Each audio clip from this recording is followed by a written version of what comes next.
back to another episode of The Devil Lives Here. I'm Alondra. I'm Giselle. And I'm Anielle.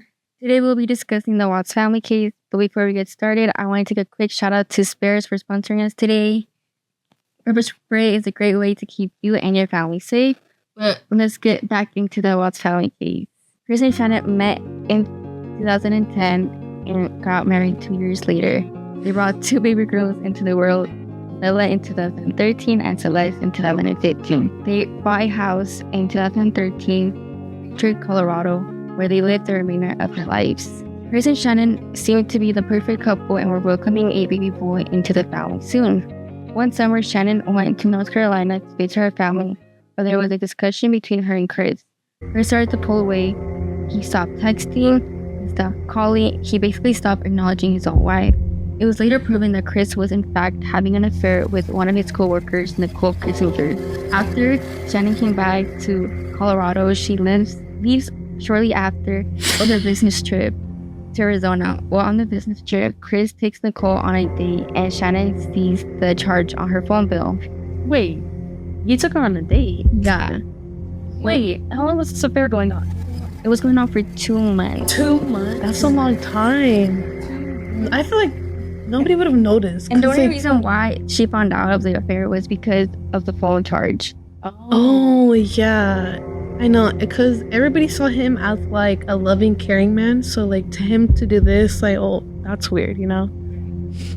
I bet that was really unexpected. Yeah. On Monday, August 13, 2008, Shannon returned to her husband and daughters, determined to work on her marriage. When she got there, she didn't know that would be her last time ever seeing. One of Shannon's friends started to get suspicious and called the cops to the residence. Upon entering, the police noticed how much concerned her friends were than Chris, who was rather calm.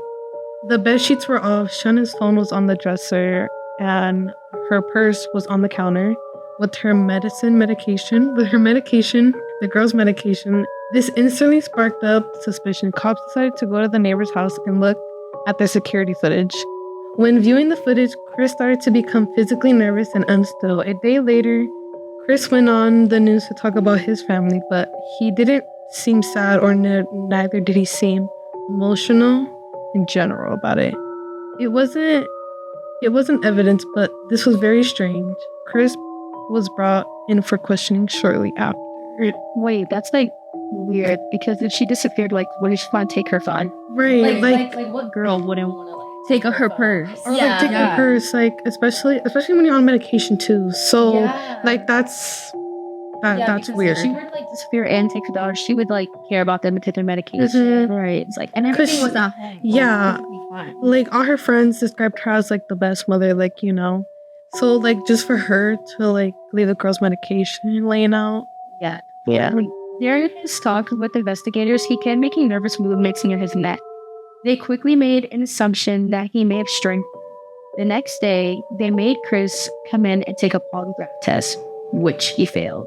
Upon hearing this news, Chris comes up with a lie that Shannon had hurt the girls and he hurt her out of anger, which was kind of random, because if she was harming the girls, like, wouldn't he say something? Yeah, like something. And people were saying that she was a caring mother, so she wouldn't have done that. Yeah, but you know, like, even if like she wasn't behind closed doors, like, he would say something. It's the fact that he didn't report that. I think, Investigators decided to fly a drone over the oil field where Chris works and found disturbed dirt in the bed sheet, the same bed sheet that was missing out of the house. That's weird. Like, after showing Chris the photos of the dirt in the sheet, that's when investigators also shared with him that they had found bodies, like specifically Shannon's body, where that sheet was. So the sheet from the house and her body, she couldn't have done that by herself. Yeah, like that's very suspicious. The girls were placed in an oil tank and Shannon was in a shallow grave. So in those same oil tanks, they had found the 2 baby girls. And what was in the hatch again? It was the baby girl, and the hatch was like this big, like no bigger than your hand. And it was like the kids' hairs were stuck and like there was skin like peeling because it was force. Like he must have like really like, oh, I have nowhere else to hide them.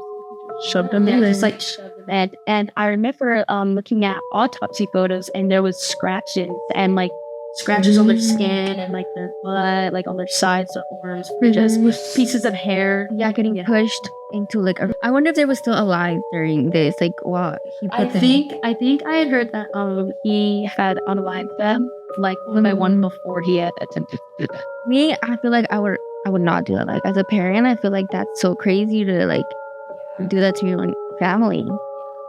Yeah, and I feel like that made other people wonder, like, if he can do this, how many other more people? Yeah. I hope it like made other people like aware. Yeah, like you never know. Like, be careful out there. He still denied having anything to do with the murders. On August 16th, 2018, Chris Watts was arrested for the murders of his family. He pleaded guilty and was facing the death penalty, but accepted a plea deal. I don't think they should have gave. I don't think so either. To be honest, I think they gave him plea deals so he could fess up to it. Right. Yeah. Like there is like evidence, but there is no like definite like fingerprints or anything to say that like he did it. But obviously, like It was him. Yeah, it's like it's obvious, but since they don't really have like that kind of proof, I think they just gave him that plea deal just so he can just fess up to it. So there's like a sense of like relief. Family. Do you think the motivation was like the affair? I think it was because of the affair, but I had seen in later interviews that Nicole was her name? Yeah, Nicole. She seemed rather calm. Like when talking to the minister, she's like, "Oh, that's crazy that like that he would do this for me. Like that's crazy. I think she definitely had something to do with it. Right. But Yeah. because like she didn't physically like do anything, that's why they didn't charge her with anything or like suspect her as a person. Yeah, because they had no interest, evidence over her. Yeah, like at the same time, there's like evidence like for neither of them, but it's the fact that like It's kind was of pretty once much you put the involved. pieces Yeah. together, yeah, you're like, it's oh, like, it's like I don't think he would have done this if she wasn't in it. Right. But then again, like he probably still would have done it for another woman. Yeah. Or another reason. He was sentenced to life without possibility of parole. He later admitted in prison that he strangled Shanann because she tried to take the kids away from him after finding out he had been cheating. He loaded her body into the truck and drove the girls to the work site where he murdered them as well. We don't know his motive. I don't think he ever revealed his motive. I don't think he ever will. But you know, just from like the outside looking in, I think we definitely know that like Nicole had like something to Right. Yeah. yeah. And I think it's like a little crazy that like she wasn't even questioned. or interviewed. And she's like seemed calm. Yes, she was like interviewed like way later, like just for opinions. Of course, she's gonna lie. Like, Because you're the person that ruined out there. Bye. guys. That's it. Bye.